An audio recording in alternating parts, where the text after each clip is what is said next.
മാഷേ, ഈ തദ്ദേശ സ്വയംഭരണ തിരഞ്ഞെടുപ്പ് കഴിഞ്ഞപ്പോൾ ഏറ്റവും കൂടുതൽ പ്രതീക്ഷ അർപ്പിക്കുന്ന ഒരു പാർട്ടി ബി ജെ പി ആണ്. ബി ജെ പിയുടെ വോട്ട് ശതമാനം ഒരുപക്ഷെ കുറഞ്ഞിരിക്കാം, പക്ഷേ തലസ്ഥാനം ബി ജെ പി കയ്യിലൊതുക്കി. എനിക്ക് 46 വർഷങ്ങൾക്ക് ശേഷമാണ് ബി ജെ പി തലസ്ഥാനം പിടിച്ചെടുക്കുന്നത്.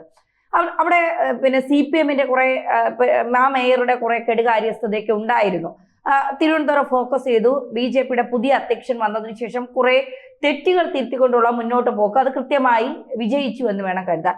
2026 നിയമസഭാ തെരഞ്ഞെടുപ്പ് ബി ജെ പി പറയുന്നത് ഒരു 5 MLA-മാരെങ്കിലും വിവിധ നിയോജക മണ്ഡലങ്ങളിൽ നിന്ന് അവർക്കുണ്ടാകും. അവര് 10-ൽ കൂടുതലൊക്കെ പറയുന്നുണ്ട്, 30 വരെയൊക്കെ പറയുന്നുണ്ട്. എങ്കിലും വിദഗ്ധരടക്കം 5 പേരെ കൃത്യമായി പറയുന്നുണ്ട്.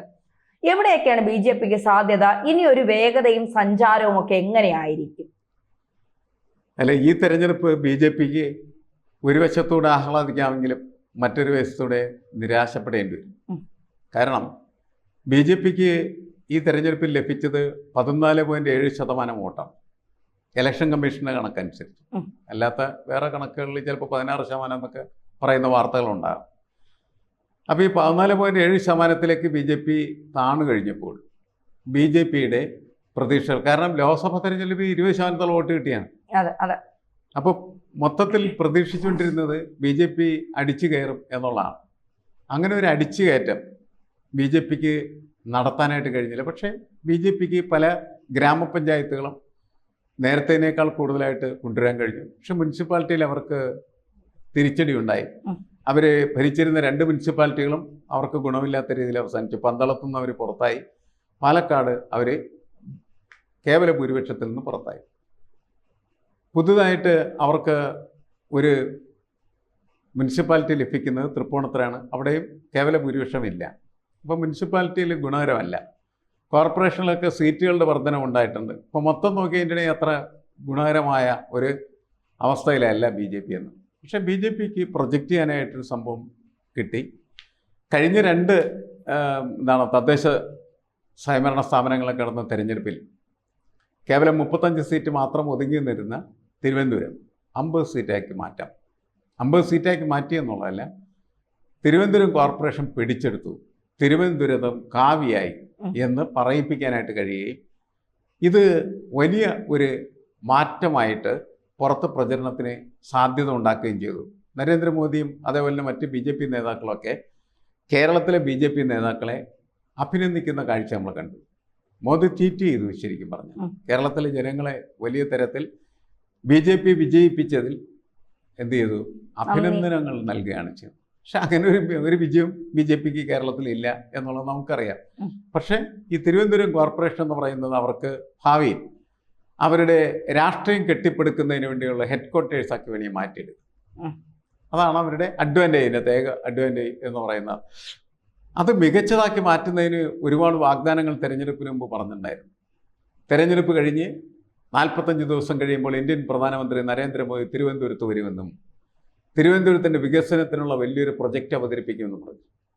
അത് നടപ്പിലാക്കേണ്ടി വരും. അത് നടപ്പിലാക്കാൻ പറ്റും. കാരണം കേന്ദ്ര ഗവൺമെൻറ് ഫണ്ട് തിരുവനന്തപുരത്തിന് കൊടുക്കുന്നതിന് എന്തിനാ ബുദ്ധിമുട്ട്? ഒരു ബുദ്ധിമുട്ടുമില്ല. നേരത്തെ അവർക്ക് താല്പര്യം ഉണ്ടായിരുന്നില്ല. കാരണം അവരുടെ സർക്കാരല്ല ഭരിക്കുന്നത്, അവരുടെ അല്ല കോർപ്പറേഷൻ. അപ്പോൾ അവരുടെ കോർപ്പറേഷനാണ്. അതുകൊണ്ട് ആ കോർപ്പറേഷൻ എന്ത് ചെയ്യാം, പുതിയ രീതിയിലേക്ക് ബിൽഡപ്പ് ചെയ്യും. ഇതൊരു മാതൃകയാക്കി മാറ്റിയാൽ മറ്റ് കോർപ്പറേഷനുകളും അവർക്ക് പിടിച്ചെടുക്കാനായിട്ട് കഴിയും. അല്ലെങ്കിൽ അതിന് ഭരണം പതുക്കെ എന്ത് ചെയ്യാം, കേരളത്തിലേക്ക് കൊണ്ടുവരുന്നതിന് ഉള്ള ഒരു മാതൃകയായിട്ട്, അതിൻ്റെ ഒരു ചവിട്ടുപിടിയായിട്ട് ഇത് കണക്കാക്കും. പക്ഷേ കഴിഞ്ഞ 2 മുനിസിപ്പൽ ഭരണം എന്ന് പറയുന്നത് ബി ജെ പിക്ക് ഭരിക്കാൻ കൊള്ളില്ല എന്ന് തെളിയിപ്പിച്ചാണ്. പന്തളത്തും അതേപോലെ തന്നെ മുനിസിപ്പൽ, അതേപോലെ തന്നെയാണ് തിരുവനന്തപുരവും വരുന്നതെങ്കിൽ പിന്നെ കാര്യമായിട്ട് കേരളത്തിൽ ബി ജെ പി വളരുന്നതിനെ കുറിച്ച് ചർച്ച ചെയ്യേണ്ടി വരില്ല എന്നാണ് എനിക്ക് തോന്നുന്നത്. അപ്പോൾ കേരളത്തിൽ ബി ജെ പി വളരണം വേണ്ടയോ എന്ന് തീരുമാനിക്കുന്ന ഒരു 5 വർഷമാണ് തിരുവനന്തപുരം കോർപ്പറേഷൻ്റെ ഭരണത്തിൽ നമുക്ക് കാണേണ്ടത്. വളരെ ഭംഗിയായിട്ട് ഭരിക്കാൻ കഴിഞ്ഞാൽ അത് മറ്റു സ്ഥലത്തേക്കും പടർത്താൻ പറ്റും. കാരണം ഇവിടുത്തെ നമ്മളിവിടെ കണ്ടുകൊണ്ടിരിക്കുന്നത് എന്താണ്, ഭരണവിരുദ്ധ വികാരമാണ് ഇവിടെ ഓരോ സർക്കാരിനെ മാറ്റിക്കൊണ്ടിരിക്കുന്നത്. ഭരിക്കാൻ അറിയില്ല. ഇപ്പോൾ ഇത് കഴിഞ്ഞപ്പോൾ അടുത്ത കോൺഗ്രസ് വരുന്നു, കോൺഗ്രസിന് ഭരിക്കാൻ അറിയില്ല. പിന്നെ ആൾട്ടർനേറ്റീവ് ഇല്ല. ഇവർക്ക് 2 പേർക്കും ഇടയിൽ മാറുകയാണ്. കാരണം പ്രതിപക്ഷമായിട്ട് ബി ജെ പി വളരുന്നില്ല. ബി ജെ പി പ്രതിപക്ഷമായിട്ട് വളർന്ന തിരുവനന്തപുരം കോർപ്പറേഷനിൽ അവർക്ക് എന്ത് ചെയ്യാൻ പറ്റി, ഭരണവിരുദ്ധ വികാരം ഗുണകരമായി തീർന്നു അവർക്ക് അധികാരത്തിൽ വരാൻ പറ്റും. മറ്റിടങ്ങളിലൊക്കെ ഈ ഭരണവിരുദ്ധ വികാരം ആരെയാണ് സഹായിച്ചതെന്ന് വെച്ചാൽ കോൺഗ്രസിനെ സഹായിച്ചു. അപ്പോൾ കോൺഗ്രസ് മറ്റെല്ലായിടങ്ങളിലും അധികാരത്തിലെത്തി, BJPക്ക് കാഴ്ചക്കാരായിട്ട് നിൽക്കേണ്ടി വരും. ഇത് മാറ്റാൻ പറ്റുന്ന ഏക കാര്യം എന്ന് പറയുന്നത് ഈ തിരുവനന്തപുരം കോർപ്പറേഷനിലൂടെ പുതിയ മാതൃക അവതരിപ്പിക്കുക എന്നുള്ളത് മാത്രമാണ്. ഞങ്ങൾ ഇങ്ങനെയാണ്, അതല്ലാണ്ട് ഞങ്ങൾ പന്തളത്തിയതുപോലെയാണ് ചെയ്യുന്നത് പറഞ്ഞാൽ നിങ്ങൾ ഭരിക്കണ്ട എന്ന് കേരളത്തിലെ ആളുകളെല്ലാം കൂടി പറയും. പാലക്കാട് ചെയ്തതുപോലെയാണ് ചെയ്യുന്നതെങ്കിലും ഭരിക്കണ്ടെന്ന് പറയും. അപ്പോൾ ഈ രണ്ട് പാഠം BJPയുടെ മുമ്പിൽ ഉണ്ടാവണം. അത് വെച്ചിട്ടാണ് തിരുവനന്തപുരത്ത് എന്ത് ചെയ്യേണ്ടത്, മാറ്റാൻ ശ്രമിക്കേണ്ടത്. അങ്ങനെ മാറ്റിക്കഴിഞ്ഞാൽ 6 മാസം കൊണ്ട് തന്നെ അതിൻ്റെ പ്രതിഫലനങ്ങൾ കാണിക്കാൻ കഴിഞ്ഞാൽ ഇപ്പോൾ ജയിക്കാൻ സാധ്യതയുള്ള 2 സീറ്റുകളുണ്ട് തിരുവനന്തപുരത്ത്. ഇവർ 5ഉം 10ഉം 25 എന്നൊക്കെ വിളിച്ചു പറയും. പക്ഷേ നമ്മൾ കൃത്യമായിട്ട് കണക്ക് വെച്ച് പരിശോധിക്കുന്ന സമയത്ത് 2 സ്ഥലത്ത് ജയിക്കാനുള്ള സാധ്യതയുണ്ട്, വട്ടിയൂർക്കാവിലും നേമത്തും. കഴക്കൂട്ടത്തൊക്കെ അതിൻ്റെ സാധ്യതകൾ കുറവ് തന്നെയാണ്, ശരി.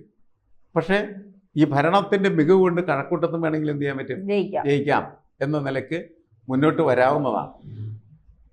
മറ്റിടങ്ങളിലൊക്കെ നമ്മൾ പൊതുവെ പരിശോധിക്കുന്ന സമയത്ത് കാര്യമായിട്ടുള്ള ഒരു വളർച്ചയും രണ്ടാമതൊരു സ്ഥലത്തും വന്നിട്ടില്ല.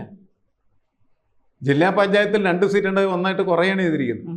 അതുകൊണ്ട് ആ മേഖലകളിൽ നിന്നും ഗുണകരമായിട്ടുള്ള റിസൾട്ട് നിർമ്മിക്കാൻ BJPക്ക് ഈ തദ്ദേശ സ്വയംഭരണ സ്ഥാപന തെരഞ്ഞെടുപ്പിൽ കഴിഞ്ഞിട്ടില്ല എന്നുള്ളതാണ്. അപ്പോൾ അത് കഴിയാൻ പറ്റുന്ന ഒരു സാധ്യത ഉണ്ടാക്കി കൊടുത്തു, അത് തിരുവനന്തപുരം.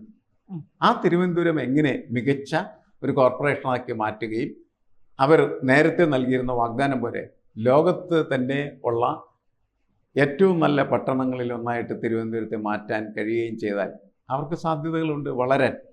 പക്ഷേ ഈ അടുത്ത കാലത്തും കേരളത്തിൻ്റെ ഭരണം പിടിക്കുന്ന തരത്തിലേക്ക് വളരാനായിട്ട് കഴിയില്ല എന്ന് തന്നെയാണ് ഈ തെരഞ്ഞെടുപ്പിൽ. കാരണം ഇപ്പോൾ ഈ തെരഞ്ഞെടുപ്പിൽ തോറ്റ് പുറത്തു പോകുന്ന CPM തന്നെയായിരിക്കും അടുത്ത കാലത്ത്, എന്നുവെച്ചാൽ അടുത്ത തെരഞ്ഞെടുപ്പിലും മുഖ്യ പ്രതിപക്ഷം. അവരെ മറികടന്ന് BJPക്ക് പ്രതിപക്ഷമാവാനായിട്ടുള്ള ഒരു പോസിബിലിറ്റി ഇല്ല. BJPക്ക് എപ്പോഴും പോസിബിലിറ്റി ഉള്ളത് കോൺഗ്രസിനെ മറികടന്നിട്ട് പ്രതിപക്ഷമാകുക എന്നുള്ളതാണ്. തിരുവനന്തപുരത്തെ പാഠം അതാണ്. കാരണം തിരുവനന്തപുരത്ത് BJP ജയിച്ചപ്പോൾ കോൺഗ്രസ് അവിടെ ഒന്നും അല്ലാതായി പോയി.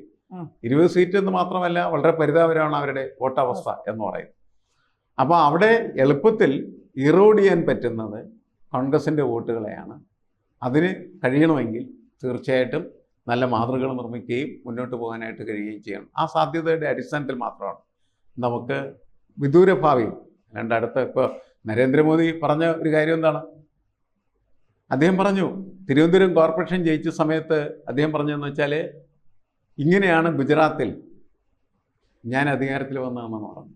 ഒരൊറ്റ കോർപ്പറേഷനെ ഗുജറാത്തിൽ പിടിച്ചുള്ളൂ. അതിൽ നിന്നാണ് ഗുജറാത്ത് ഭരണം പിടിക്കാനായിട്ട് പറ്റിയെന്ന് പറഞ്ഞു. അങ്ങനെ എളുപ്പമല്ല കേരളത്തിലെ കാര്യം. കേരളത്തിൽ തിരുവനന്തപുരം കോർപ്പറേഷൻ പിടിച്ചു എന്നുള്ളതിൻ്റെ പേരിൽ കേരളത്തിലെ ഭരണം പിടിക്കാനായിട്ട് കഴിയില്ല. അത് നമുക്കറിയാവുന്നൊരു കാര്യമാണ്. പക്ഷെ മോദി പറഞ്ഞ കാര്യം അതായിരുന്നു, പ്രചോദിപ്പിക്കുകയാണ് ചെയ്തത്. നോക്കൂ, ഇങ്ങനെയാണ് ഞാൻ ഗുജറാത്ത് പിടിച്ചത്, പിന്നീട് ഇന്ത്യ പിടിച്ചത്. അതുകൊണ്ട് ചന്ദ്രശേഖര, ഈ തിരുവനന്തപുരം വിജയം എന്ന് പറയുന്നത് കേരളം പിടിക്കാനായിട്ടുള്ള വിജയമാണ് എന്ന് മോദി പറഞ്ഞു. എങ്കിൽ പോലും യാഥാർത്ഥ്യം വളരെ വളരെ വളരെ അകലെയാണ് എന്ന തിരിച്ചറിവോടുകൂടി BJP പ്രവർത്തിക്കേണ്ടി വരും. അതെ.